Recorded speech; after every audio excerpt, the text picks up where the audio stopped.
ભગવાન દ્વારકાધીશ મુદ્દે સ્વામિનારાયણ સાધુએ કરેલી ટિપ્પણીને સાંસદે વખોડી। રાજ્યસભા સાંસદ પરિમલભાઈ નથવાણીએ વખોડી। સનાતન ધર્મની ટીકા કરવાની જાણે ફેશન બની ગઈ છે। સનાતન દેવી દેવતાઓની પોતાના સંપ્રદાયને મહાન તરીકે ચિત્રિત કરવાની ફેશન છે। સ્વામિનારાયણના સંતની ટિપ્પણી દુઃખદ અને નિંદનીય છે। સ્વામિનારાયણ સંતો સનાતન ધર્મ વિરુદ્ધ જુઠ્ઠાણા ફેલાવશે તો લોકોનું સન્માન ચોક્કસથી ગુમાવશે એવું નિવેદન આપ્યું નથવાણીએ।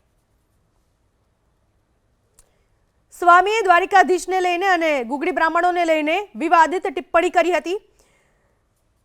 શ્રી કૃષ્ણએ સ્વામિનારાયણ સંપ્રદાયના સાધુને મંદિર બનાવવા માટે કહ્યું હતું અને બાદમાં મંદિર બન્યું। દ્વારકા જવાની જરૂર નથી, વડતાલમાં જ તમને દર્શન થઈ જશે, આવી બધી વિવાદિત વિચિત્ર ટિપ્પણી કરી હતી સ્વામિનારાયણ સંપ્રદાયના સંતે અને તેના લઈને જ ચો તરફથી ફિટકાર વરસી રહ્યો છે।